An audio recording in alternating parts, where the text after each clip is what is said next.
Markelle Fultz, born May 29th, 1998. Yo, what's up? It's your boy JC, Stunted Growth. Let's get it. Now, I've waited patiently to do a video because I wanted to really give this guy a chance. Now that the season has been underway, it's clear to see he's a perfect fit for Stunted Growth. Before climbing the draft board and surprising everyone, becoming the #1 overall selection, before completely forgetting how to shoot a basketball, something you've been doing your entire life, before playing for a team in a city where you've convinced them all to trust the process, Markelle Fultz was a can't-miss high school prospect. Let's shoot the shit, no pun. This video is not to call Markelle a bust, but it is to highlight that we think highly of him and we see why he isn't achieving success. Fultz attended DeMatha Catholic School, an all-boys prep school in the DC area. Markelle was what you'd call a late bloomer, often described as Bambi by the coaching staff because how frail his body was as a youngster. He was cut from the varsity team as a freshman and sophomore, only to be motivated to come in his junior year and average 16 points per game, 7 rebounds, and 4 assists, while also being named Player of the Year. By his senior year, he was ready. Now a 5-star recruit, All-American by every major outlet and Team USA participant, Fultz was ready to show exactly what he had in store. Before his senior year, he committed to play for the Washington Huskies. Fultz was an immediate impact to the Huskies and college basketball from day one. He started at point guard, debuted in a home game against Yale, posting 30 points in a 98-90 loss. Though the remainder of the Huskies' year was disappointing, finishing with a 9-22 record, Fultz had one of the best years in Pac-12 conference history. In 25 games, his 23.2 points per game was the highest mark in the Pac-10 in 20 years and second in Huskies history. He also led the team in minutes played, assists per game, and was second in rebounds per game.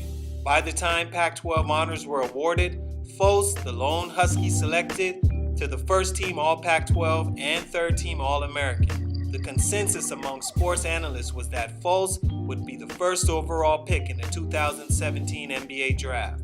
Markelle declared for the draft after his lone season in Washington.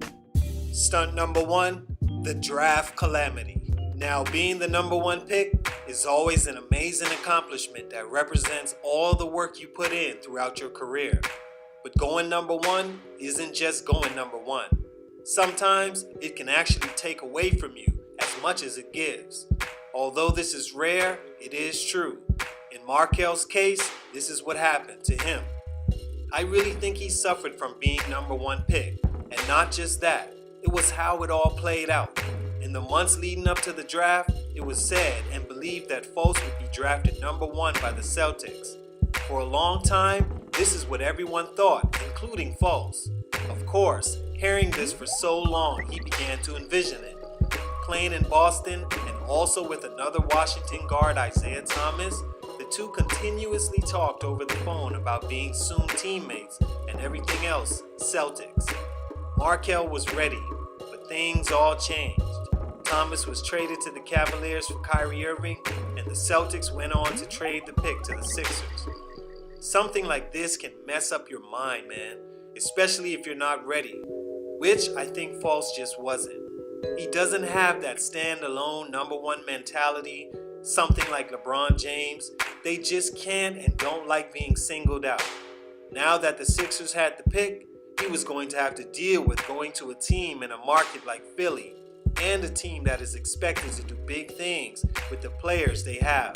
I think mentally he wasn't ready for these changes and the pressure. Also, to know that a team traded away the pick that was supposed to be for you is nerve-wracking. Fultz was just too weak to transition, in my opinion. Stunt number 2, the process. Fultz was selected by the Philadelphia 76ers as the first overall pick in the 2017 NBA draft. Not the Celtics, who drafted a player that many thought was originally better than him anyway. I think Fultz never really got over that. But anyway, it was time to begin the process in Philly. In his first regular season game, Fultz posted 10 points, 3 rebounds, and an assist in 18 minutes of play, coming off the bench. Over the next 4 games, it was clear that something was wrong with him. His shot looked completely trash, and he just didn't seem like the player that he was in college and in high school, where he was a deadly shooter. He was then diagnosed with a shoulder injury that hindered him from attempting any jump shots in the 4 games he played. He looked like a complete shell of himself and was a constant meme and laughing stock in the league for that season. This really hurt Markelle. He's the number 1 pick. How can this be right? Well, it was, and I don't think he ever got over how disastrous the beginning of his NBA career turned out to be. The 76ers decided to sit him indefinitely until he recovered. A trainer remarked that Fultz was hampered by a case of the yips. However, Fultz himself later said what happened was an injury. Let me get that straight. It was an injury that happened that didn't allow me to go through the certain paths that I needed to shoot the ball. It was clear, though, that it was a little more going on. Stunt number 3, Philly is still Philly. Look, I'm getting tired of saying this. Being drafted to the right team does wonders for your career. Being drafted to a team like the Sixers, who have been garbage ever since AI left, is just heartbreaking. They continue to mishandle their draft picks, a la Jahlil Okafor, Nerlens Noel, Joel Embiid, and Ben Simmons, and now Markelle Fultz. They just can't have a top pick come in and be ready for the season 100%. It's always something that hinders them. Markelle was no different. By the time he was ready to participate, the team barely played him. He would have games where he'd have triple-doubles, like the game on April 11th when he recorded his first triple-double at 19 years old, becoming the youngest player in NBA history to do so, a record previously held by fellow rookie Lonzo Ball early in the season. The next few games, he wouldn't see a minute. The team mishandled him to the fullest, and it stunted his career. During the playoffs, he barely saw the floor, playing in only 3 games at 7 minutes per game, averaging 1 point and 1 assist. This is your future prospect. Play him. Give him that experience and live with the results. Of course, they didn't, and now he's in his second rookie season playing like just that, a dry-footed rookie. For the 2018-19 season, Fultz is averaging 9 points, 4 assists, and 4 rebounds. For a number 1 pick, how can this not make it on Stunted Growth? Free that man Fultz, man. This isn't how his career should be going. Now, Fultz is one of the best young players I've ever seen come into the league. I remember watching him in Washington and just thinking, wow, this guy is going to be a real player someday. But hey, man, I think the situation he's in is just not right for him. Whether it be the coaching staff, the GM, the players that's on the team, I don't know. It's just not really fitting with Fultz's game. And you know what? Some of that blame is on him too. Fultz just doesn't have that leader mentality. I always see him joking around and just walking like he's not the man.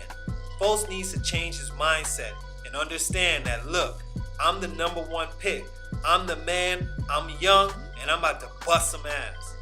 I'm JC Stunted Growth. Let's hope Fultz get into it, man. I'm out.